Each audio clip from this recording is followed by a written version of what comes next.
Today our lesson is about comparing and contrasting two or more characters in a story. We will be successful when we can identify the main characters, compare those two characters, contrast those characters, and also identify how one character has changed throughout the text. Remember, we'll need to use text evidence to support how they are alike or different. Chapter 5. That afternoon, Ben carries the wood frog back to the place where he found it. He opens the jar and gently shakes the frog out of the tuft of wet, brown grass. The frog sits where it landed, its neck moving in and out with its breath. Go ahead, fella. He prods it with his finger. At least you get to go home. He nudges the frog again, and it leaps away. Ben squats down, looking around him. The rain has stopped. Finally. The clouds are passing quickly overhead, and he can see patches of blue here and there. A breeze lifts the smell of the earth up into the air. Behind him, a shrill call rings out. Eep, eep, eep, eep. It's a spring peeper, the frog Mrs. Tibbets described. Ben is sure of it. He tries to figure out where the sound came from. There's no sign of anything moving. These frogs are well camouflaged. He sits and waits. He hears it again. Eep, eep, eep, eep. Nothing moves. Then he sees it. He's been looking right at it. The frog, no bigger than his thumb, is perched on the end of a stubbly piece of grass. It's brownish green, the color of the grass itself. Across its back, he sees the faint outline of a dark X that runs from both shoulder blades, the line crossing on its back and ending near its legs. Ben darts his hand out to scoop up the peeper, but before he gets anywhere near it, the frog leaps into the air and lands with a plink in a small pool near him, disappearing into the murky water filled with dark leaves and branches. Darn, Ben says, but he's smiling. Just seeing the frog feels like a little victory. He squats there for a while, trying to find another peeper, but has no luck. His legs are stiff, and it's getting dark. Finally, Ben rises from his haunches and heads back to his house. The sounds of the chorus of spring peepers fills the heavy air. Ben spends the weekend at home. He emails Lizard Man, hoping to hear back from him right away, but he gets no response. His mother asks him if he wants to invite someone over to the house. Ben shakes his head. Is there someone?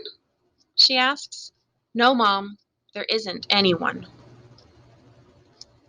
On Monday morning, Ben gets to school early. He pulls out his unfinished math homework, hoping to get it done before the last bell. Danny Martin, one of Frankie Murley's friends, comes up to his desk and holds out an envelope. This is odd. He's never paid attention to Ben before. Here's an invitation to my birthday party, Danny blurts out. It's at the skating rink Saturday morning. We're having pizza. He hands Ben the card and hurries back to his desk. Ben looks at the invitation. He wants to go to the party. He likes pizza, and he'd like to be part of a group of kids, but he can't skate very well, and he's not sure why Danny invited him. It almost seems like he had to do it. His mom probably forced him to invite everyone in the class. Jenny flops onto her seat in front of Ben. She sees him holding the card. Is that for Danny's party? Yeah, are you going? I can't. I have a swim meet. Are you? I don't know. Even though he's never talked to Jenny outside of school, he wishes she were going. It'll probably be fun, she says. The pizza at the skating rink is really good. Ben nods. The pizza is good. Maybe that's enough reason to go. Or maybe he could end up being friends with Danny. At lunch, Ben passes by the table where Danny and Frankie are sitting with a couple of other boys. There's no room for him at their end anyway. He chooses a half-empty table near the window and slides onto the bench. Hey, Ben! Ryan rushes up and sits across from him. Are you going to the party? Did you get an invitation? Ben shrugs. Are you going? Ryan asks again. I don't know. Come on, I'll go if you go, I'll go. Then we'd have each other to hang around with. Ben gives his milk carton a shake and pries open the top. I really, really hope you can go, Ryan says. Ben feels kind of bad for Ryan. He's a nice enough kid in some ways. If only he weren't so hyper. Okay, Ben says, hoping he's not making a mistake. I'll go. A huge smile breaks out across Ryan's face. Great, cool, it'll be fun. Ben smiles back. Maybe going to the party won't be so bad. At the end of science class the next day, Mrs. Tibbets calls Ben up to the desk as the other students are leaving. Ben, she says, do you remember what I asked you last week about doing a little yard work around my house? Ben glances around to see if any of the other kids are still in the room. Uh-huh, sure. I was wondering if this Saturday morning might be a good time. You could help me for a while. I'll pay you, of course. And then if we have time, we could see what kind of little critters we might find in the woods. The toads are out, and the spring peepers are calling, even in the middle of the day. Maybe we could catch one. How? I tried the other day, but it hopped away before I could get close. It seems like every part of the teacher's face crinkles up into a smile. Oh, yes. They're very quick. Did you use a net? No, I don't have a net. I just used my hands. Oh, a net makes it much easier, she said. I have a bunch of them. My husband must have left a dozen in our garage. I could certainly lend you one. Hunting frogs with a net sounds like a good time, even if it means doing yard work for the teacher first. Okay, he says. He can't help feeling excited. I'd better call your parents to make sure it's all right. Would you give me your phone number? She hands him a notebook. Okay, sure. That would be great. Ben writes down his phone number and hands the notebook back to her. I could pick you up around 10 in the morning, Mrs. Tibbet says, and I can pay you $5 an hour. Okay, Ben says.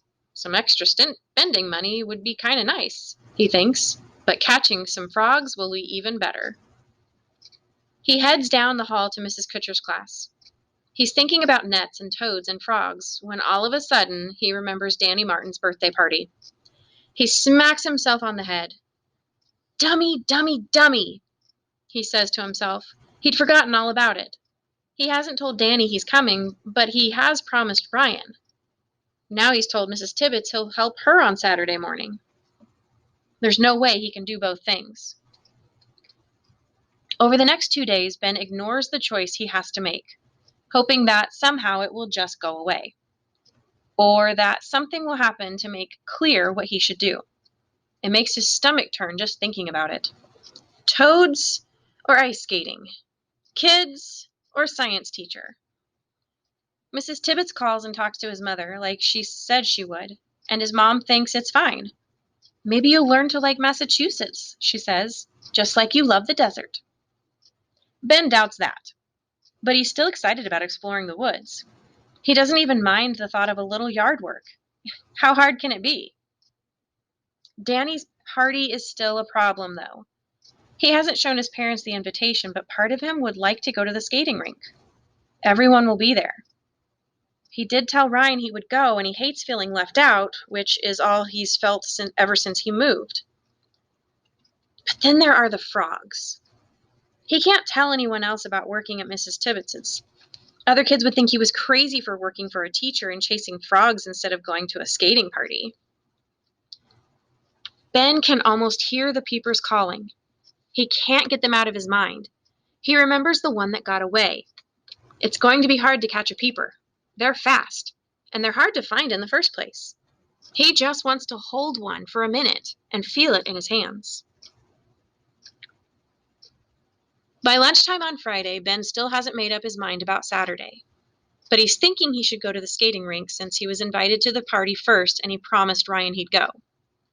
As he heads to the lunch table, he sees Danny already sitting there with no one beside him. Maybe I should try being friends, Ben thinks. He's nice when Frankie's not around. Hi, Danny. Hey, Ben. Want to trade your fries for my pudding? Sure, Ben says. He hates banana pudding and he really wants his French fries, but he agrees. He's about to hand over the French fries when Frankie shows up and slides in on the other side of Danny. "Hey, Danny, trade you half my fries for your pudding," Frankie says. Danny looks at Frankie, glances back at Ben, then says, "Sure, yeah, great." Ben feels like a total idiot, sitting there holding a handful of fries. Danny starts talking to Frankie as if Ben isn't there. They laugh and joke, and Ben sits looking at his plate, still holding the limp fries. Forget it, he thinks. I don't want to go to your stupid party. When Ben and Agatha get home from school, their mother is waiting for them in the kitchen. She puts some snacks on the table and sits down. "Ben," she says, "I'm a little confused." "About what?" Ben asks. "I got a phone call from Danny Martin's mother today. Do you know who he is?" "Uh-huh." "She asked if you were coming to his birthday party tomorrow. Did you get an invitation?" "Yeah." "Why didn't you tell me?" "I guess I forgot." "Well, don't you want to go?" Ben shrugs. "No. I'm going to Mrs. Tibbets's house, remember?" "But surely Mrs. Tibbets would understand. She wouldn't want you to miss a birthday party. Don't you think you'd have fun? You might make some new friends." Ben is sick of hearing about new friends. "I don't care about that," he says. "I told Mrs. Tibbets I was coming, and I want to go there."